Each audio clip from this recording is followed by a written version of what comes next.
Hello everybody, and thanks to the organizing committee for the invite to present today our recent work at LECO. During my talk, in fact, I will focus on a very actual topic, namely the MOSH-MOA analysis.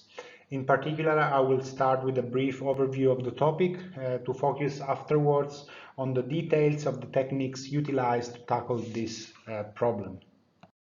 Let's start with a bit of background about the mineral oil analysis. This is dated back in 2009 when the two guys you see in the picture started to investigate mineral oils. And they did it on food related samples like sunflower oil, as you can see on the paper in the bottom. So specifically they've been first applying the what is even nowadays the gold standard method, so the HPLC GCFID for a quantitative determination of the total amount of MOA.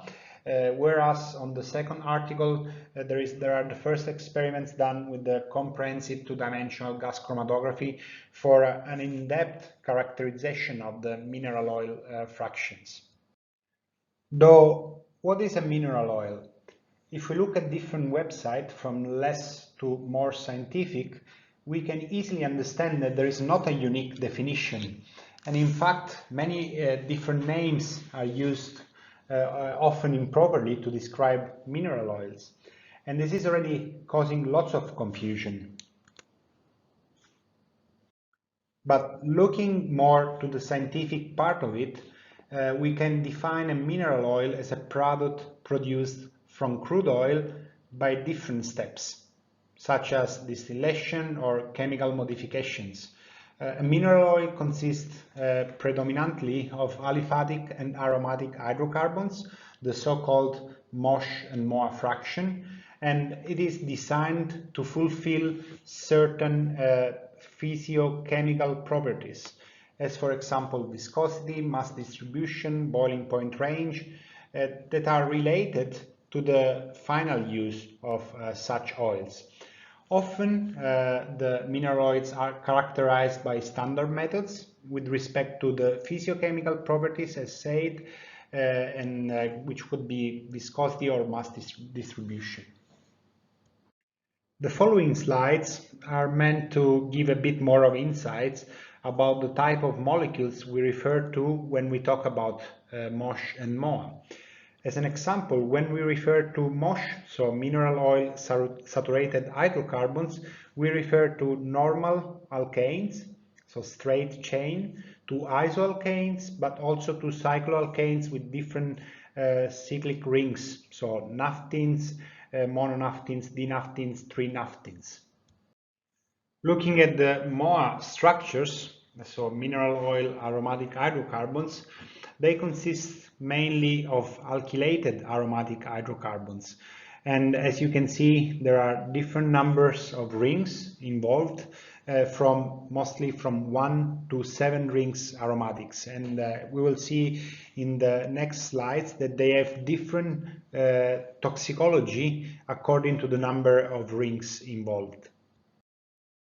And here some additional structure we can find in mineral oils, and they are also important to be mentioned, as for example we'll see later on the benzothiazines, for example, are markers, specific markers of contamination coming, for example, from Utabex. Talking about the occurrence of mineral oils in food, there are plenty of ways how the mineral oil can enter a food. From food additives such as the food grade oils, molding agents, and so on, but also the packaging can be a source of contamination through the ink used for the carton boxes in which the food is stored, for example. Then there are certainly other contamination coming from improper transport. As an example, we will see later on also the use of Utabex for the transportation of certain seeds from the place of harvest to the industry when there is the transformation of those seeds into, for example, oils. So the main questions would always be where the contamination comes from. So that's what we will try to answer during the course of this presentation. Though, what is the toxicology related to the MOSH and MOA fraction? So during the years there have been lots of papers and studies carried out on the toxicity. And as a summary of those, it can be said that the effect for MOSH, it is still unclear, although we know that they selectively accumulate in the human body. For the MOA fraction, the situation is a bit more clear, as they are confirmed to be genotoxic, mutagenic, and carcinogenic. And their toxicity, moreover, depends on the number of rings and degree of alkylation. As an example, we will see later on, there is a distinction to be made between the 1 and 2 rings, which are considered to be non-toxic, and the 3-7 rings, which are more toxic. As a result, what we can say is that there is a need to carry out more studies on exposure, and also it is very important to perform a full characterization within the MOSH and the MOA fraction to better understand which type of molecules are contained within those fractions.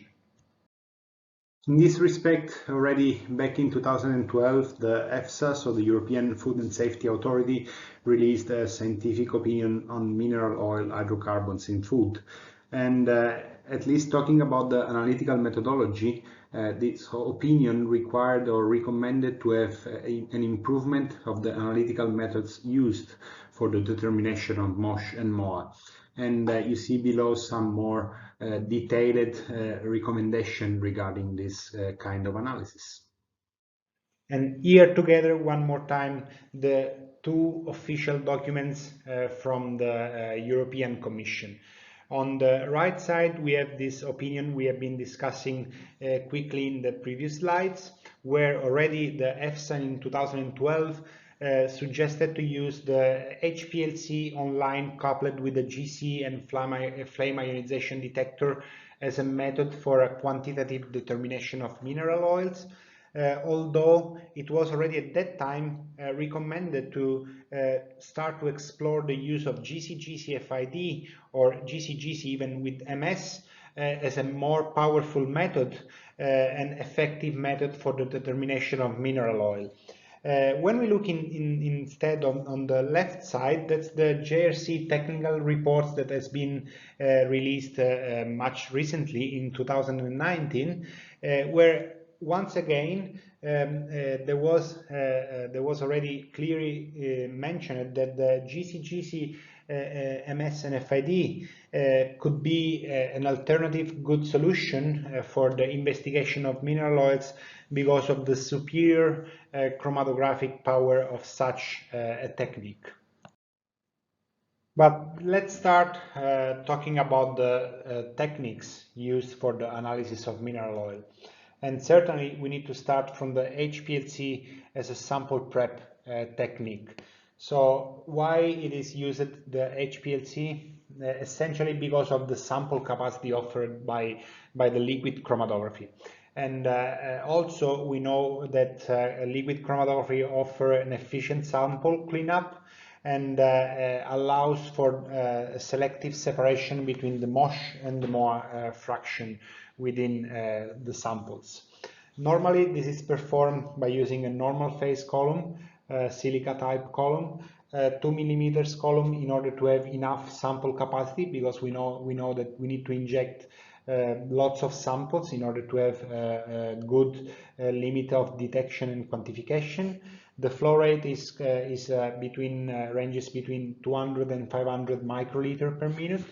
It's an EUV detection, which allows to make an online detection for accurate determination of the LC elution window.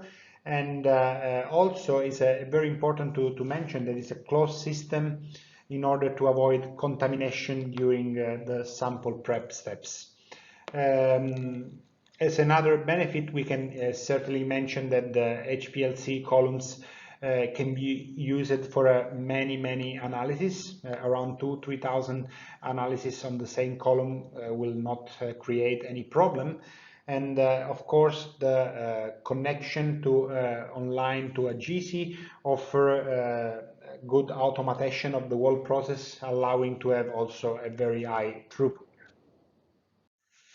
Here we can see typical LC chromatogram we get from the mineral oil analysis.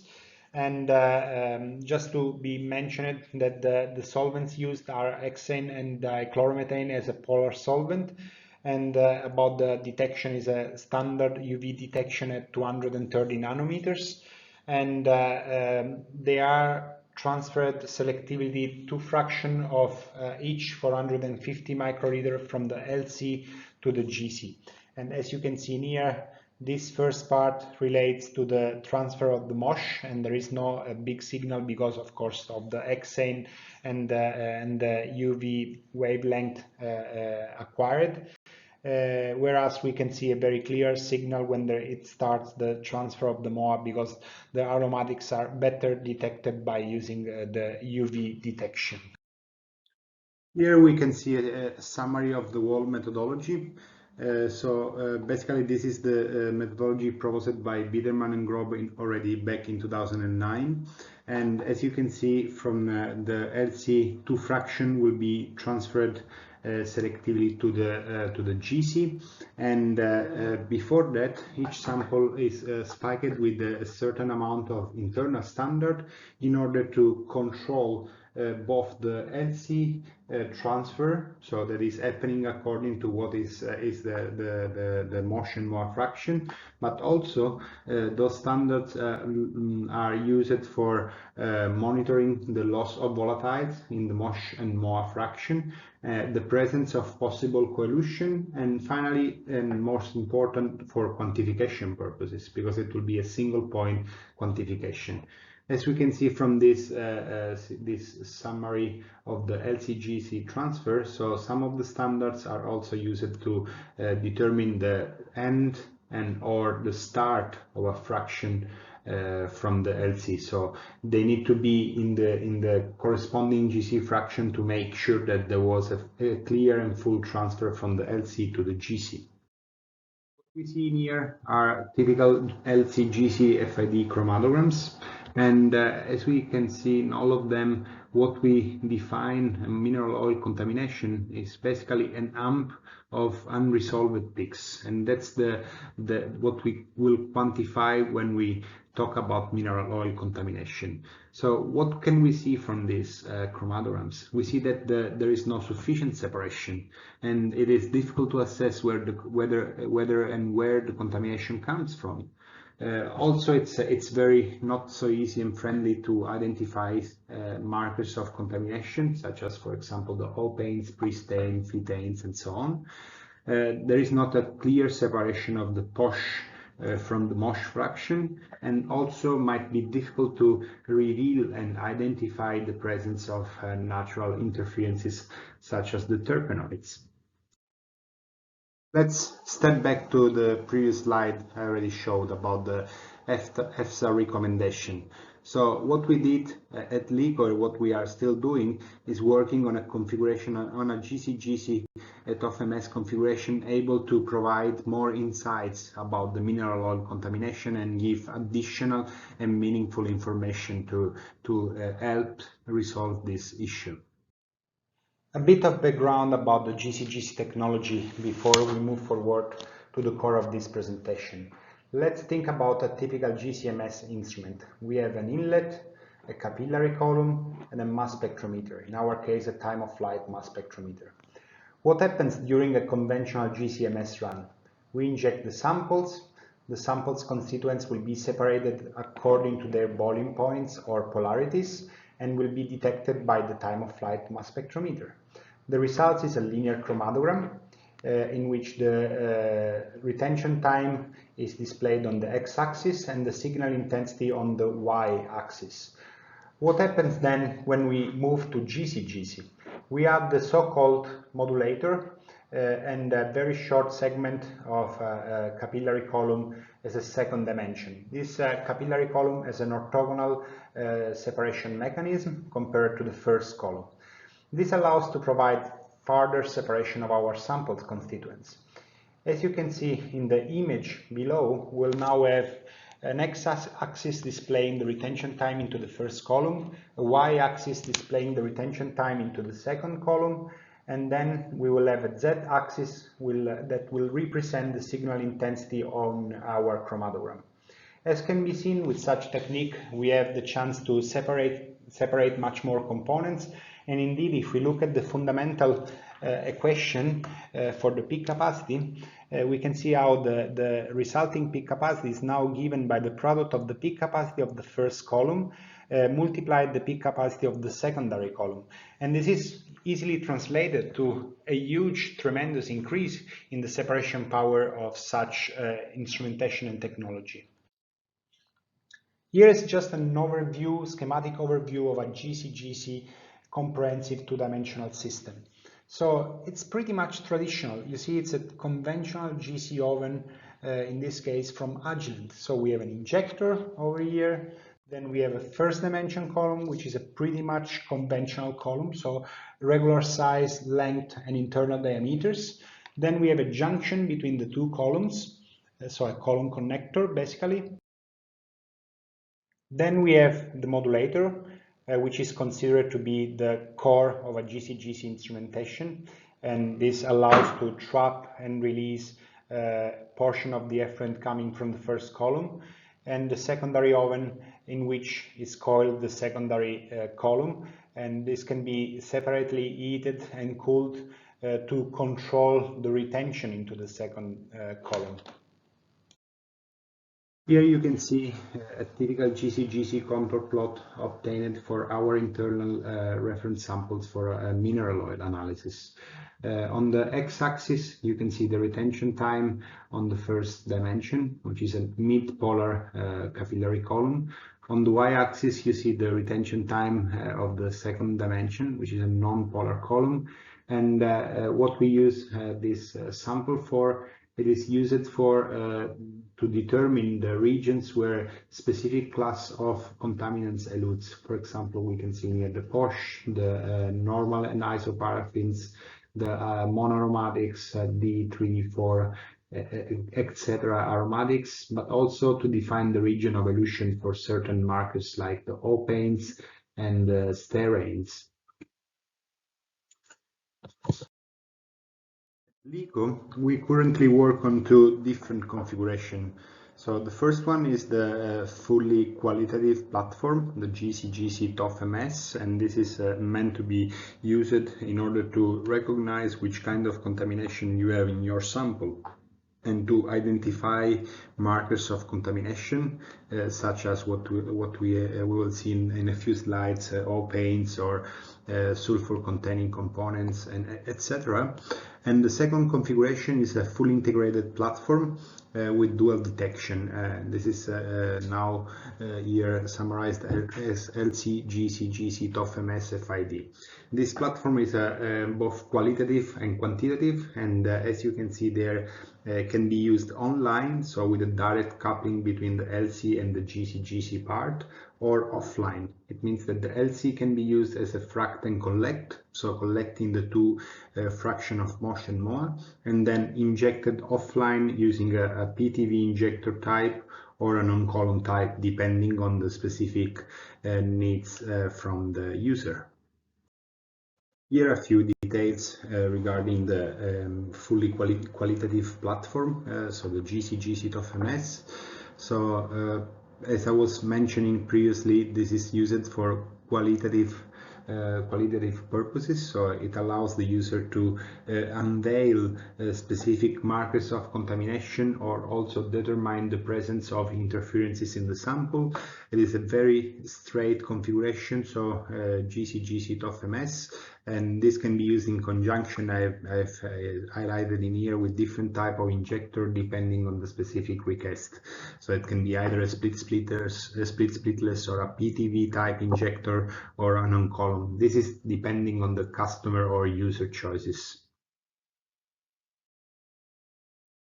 Next couple of slides, we will see a couple of practical examples regarding the amount of information that can be attained with our system when used for qualitative purposes only. Let's start with the case of the POSH. We have briefly mentioned this a couple of slides ago, but as you can see from a typical Lcgc Fid chromatogram and results, it is very difficult to quickly recognize the MOSH presence in these samples, because as we have said already many times, so there is not a clear separation, baseline separation between the peaks, so it will be very difficult to identify correctly those components. When we look at the results of the Gcgc, it is already very clear how the POSH, at least the POSH deriving from polypropylene, are clearly separated from the MOSH fraction, so from the normal isoparaffin. So they have different retention time into the second dimension, and this is a clear benefit because it allows to spot these components and see whether they are interfering with the overall quantitative results obtained on the Lcgc Fid. Another example that's based on a real-world sample is a sunflower oil and a MOSH fraction. You can see how we could easily determine the presence of specific markers of petrogenic origin, namely the O paints. And the O paints, we can recognize easily because of their cluster evolution, which is pretty much typical, and also their position in the two-dimensional contour plot. They are really eluding in a very specific area. And very important to have the TOFMS information, because as you can see here, there is a very high library similarity score, higher than 900 out of 1000, which is a very good benefit if you think at the identification. Here another example of determination of specific markers of contamination. It's always the same sample, the sunflower oil, but now we are referring to the MOA fraction, and specifically we're looking for dibenzothiophenes, which are considered marker of contamination coming from the Utah bags used for the transportation of the flowers. And in this case, it is very, as I was pointing out before, those class of components elude in a very specific region of the contour plot, and their identification is very much possible and with high library similarity score. Moreover, using our LECO chromatograph software, we can even be more specific and apply the so-called classification and spectral filters features. With them, we can define specific regions of elution, so as we have said before, and within the same region, we can apply some spectral filters. So it means that only the components responding to certain criteria, as we can see here, for example, the base mass needs to be 184, only the components responding to this criterion then will be picked in this region, and this will increase the confidence we have in the results or in the identification of such molecules. And here the very last case I will show about the instrument usage for qualification purposes. So in this case we refer to the discovery of interferences in sunflower oil. So as you can see, thanks to the Gcgc TOFMS, we have been able to identify certain cluster of components, so terpenoids components eluding in specific area, and this area corresponds actually to the elution area of the monoaromatics in the MOA fraction. So what is the advantage of having this technology here? The advantage is pretty clear. So the user can easily spot whether there are interferences which can be accounted in a quantification results by mistake, or can be a method that helps to prevent those interferences to be in the final sample during the quantification process. And now let's move to the very last part of the presentation. So what we can define the state of the art of our technology, namely the fully integrated platform Lcgc, Gcms and Fid. As you can see in here, and we have already said, we have different version, an online version with an HPLC pre-separation connected online with the Gcgc TOFMS FID, but the same platform can be also used in an offline mode using different type of injectors. So what is the advantage of such technology and methodology is that you get both the TOFMS and FID signal at the same time. The signals are aligned between each other, so this helps the identification and confidence in the results of the quantitation at the Gcgc FID. Here is a picture of the instrument that is installed already at a couple of users around Europe, and they are using routinely for quantitative and qualitative analysis. And so that's a schematic of the whole system as we have on the picture on the left side. Together with the hardware development, we have been working also to a specific algorithm that able to generate three-dimensional amps, where the peaks sitting on top of the 3D plot amp, so as you can see here, are trimmed, so leading to more accurate quantification results. So basically the software is able to remove the peaks on top of the amp as it is done in the conventional methodology Lcgc Fid, and then only this part can be accurately quantified. And here are some results. So we have already published the paper in a peer-reviewed journal, and also released an application note about the usage of such methodology, both hardware and software. Let's move now to the conclusion of this presentation, and let's start with the Gcgc TOFMS instrument used for qualitative purposes. This is already giving lots of information to the user because it improves the confidence in the overall analysis of mineral oil. Indeed, this supports the study of the contamination sources, but also provide more insights on the toxicologically relevant subclasses. As an example, the MOA 1, 2 versus 3, 7 rings. Also, this helps to optimize the sample prep, so it helps to unveil the presence of specific interferences that can be removed using different sample prep strategies. Last but not least, we have seen also the fully integrated system, the Lcgc TOFMS FID, and this platform allows for both qualitative and quantitative analysis of mineral oil fractions, and this increase for sure the overall confidence and throughput of this methodology. And with this, I'm finished, and I want to thank all of you for your attention, and I'm open for questions or comments. Thanks.